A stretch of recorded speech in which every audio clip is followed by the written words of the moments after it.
noticias muy distintas, pero que nadie quita que sean convergentes, sacuden hoy la opinión pública nacional. Opinión pública que suele ser tan distraída como siempre y tan pobremente informada como se acostumbra. Qué pena. La primera noticia no es sino la confirmación de algo que ya el gerente del Banco de la República había dicho en época pasada. Cuando se le vino el mundo encima, cuando tuvo que pedir perdón como si fuera un penitente de esos de la época de la Inquisición, porque la Inquisición lo iba a quemar vivo. Pues ayer la Junta Directiva del Banco de la República fue la que confirmó lo que el señor gerente había anticipado y que no quisimos oír, porque aquí se tapan las cosas con palabras. El gerente del Banco de la República dijo, aquí nos tenemos muy bajo este año, nada de 3.5% de ahí para abajo, y se le vino el mundo encima. Bueno, pues ayer lo dijo la Junta Directiva del Banco de la República y no se le vino el mundo encima porque todos sabemos que el Banco de la República no se va a equivocar en esa proyección y porque sabemos con toda seguridad que está perfectamente enterado de lo que pasó en el segundo trimestre de este año, es decir, en el primer semestre, porque ya van a estar consolidados esos dos datos. El crecimiento económico del país va a ser muy pobre.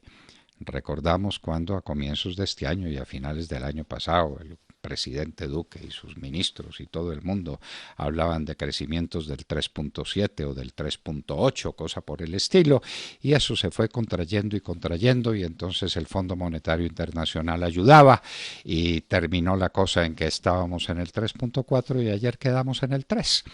3% de crecimiento es un crecimiento lamentable, que no deja de ser lamentable porque otros estén peor. Es que mal de muchos consuelo de tontos. Aquí tenemos que mirar en nuestra realidad, y nuestra realidad es que necesitamos crecer por lo menos al 5% anual y vamos a crecer este año el 3%, si bien nos va. Personalmente, y aquí en la hora de la verdad en nuestras cuentas, no nos da que crezcamos al 3%, vamos a crecer por debajo de esa cifra. Y esa es una catástrofe, una verdadera catástrofe. Eso, por ejemplo, pone patas arriba el presupuesto que acaba de presentarle el gobierno a la consideración del Congreso, porque obviamente el menor crecimiento disminuye el impuesto a la renta, disminuye el impuesto a las ventas, disminuye las rentas que va a obtener por sus bienes de capital el gobierno, lo disminuye todo. Habrá que barajar y volver a dar, y esa será tarea del Congreso.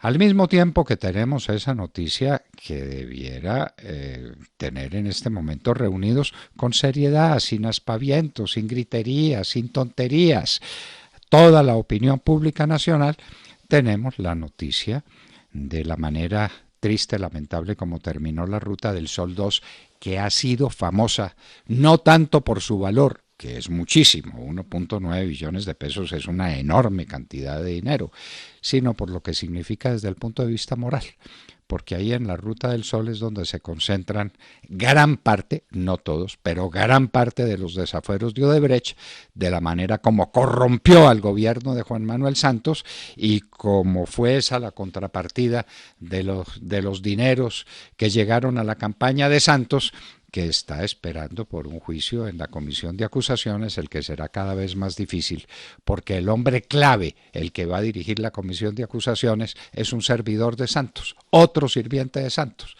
de manera que es un sirviente juzgando al dueño, al patrón. Eso es un contrasentido.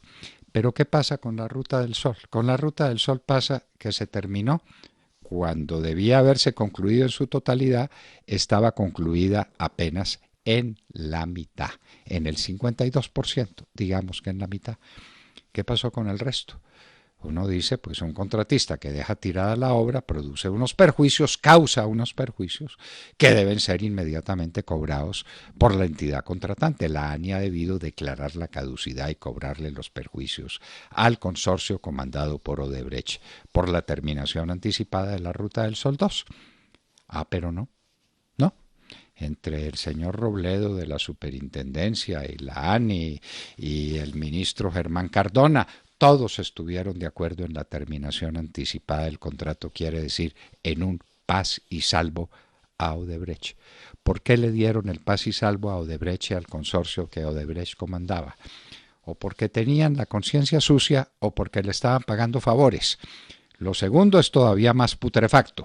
Lo primero, lo de la conciencia sucia, quiere decir que el gobierno le había incumplido las obligaciones al consorcio. Por ejemplo, que no le estaba pagando a tiempo. Por ejemplo.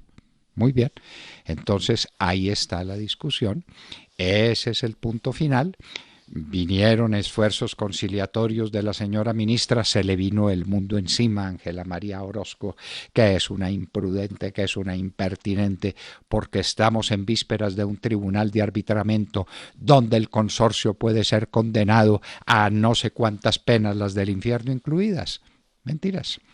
Mentiras. La ministra lo sabía, la ministra nos lo dijo y ahora lo podemos confirmar a ustedes.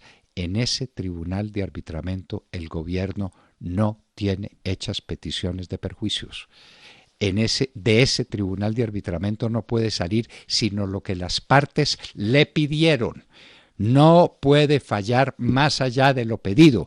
Eso se llama en derecho procesal ultra o extra petita. Extra si es por fuera de lo pedido, ultra si es lo pedido pero más allá de la cuantía que se pide. Y el gobierno no pidió. ¿Por qué no pidió? Por la misma razón por la que no decretó la caducidad. El gobierno de Santos tenía sucia la conciencia frente a Odebrecht y no se supo defender o tiene incumplimientos muy graves que quiere ocultar. Y ahora el problema es para el gobierno del presidente Duque, para la ministra Ángela María Orozco y quién sabe pues si vamos a quemar en la plaza pública también a los árbitros porque no nos concedieron lo que no estábamos pidiendo. No se puede, señor, de ese tribunal de arbitramiento no van a salir decretos de perjuicios contra el consorcio porque nadie los pidió.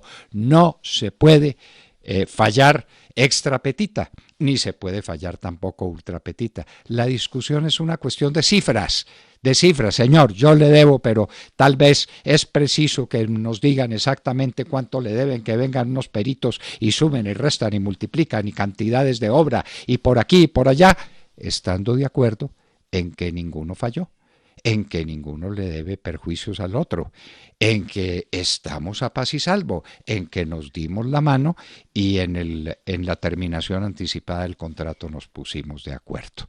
De manera que no haya expectativas para el laudo arbitral del 6 de agosto. Los árbitros no van a conceder lo que no les han pedido y el gobierno nacional no pidió nada en contra del consorcio Odebrecht Corfi Colombiana. Esa es la verdad. Y entonces atengámonos a la verdad. Y se le debe una plata a los bancos. La señora ministra estaba entusiasmada con la posibilidad de que los bancos redujeran las tasas de interés o que se olvidaran de ellas y los bancos dijeron que no. Además, porque el pago es forzoso. Si hay un decreto de cantidades de obra que no han sido solucionadas, automáticamente dice cuánto me las debieron pagar y cuándo me las van a pagar. En ese interregno se causan intereses y los intereses hay que pagarlos. Así de sencillo es.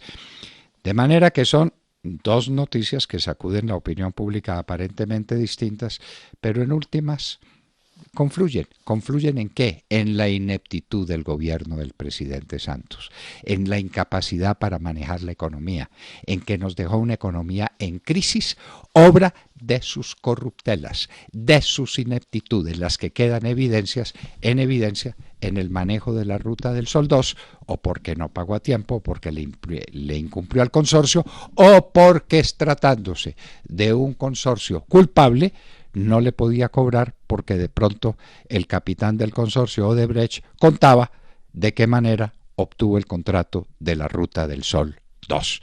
Señores, son dos noticias gravísimas las dos, que deben concitar nuestro interés, nuestro apasionado interés, pero sabiendo exactamente lo que nos espera. La señora ministra nos lo dijo aquí en la hora de la verdad, no hay demandas contra el consorcio, no esperen condenas contra el consorcio, pero ¿cómo las van a esperar? Sería fallo ultra o extra petita. Y no, extra petita porque no hay ninguna petición de indemnización de perjuicios.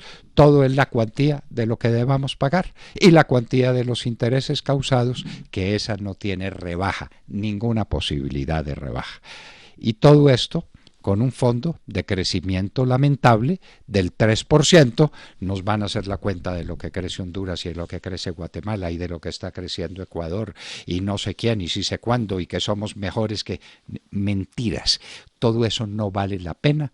Repetimos, mal de muchos, consuelo de tantos. Situación económica gravísima. ¿Quién la dejó? Juan Manuel Santos y su gobierno. Lamentablemente, esta es apenas la hora en que el gobierno del presidente Duque empieza a revelar la verdad, no porque quiera hacerlo, sino porque no tiene más remedio.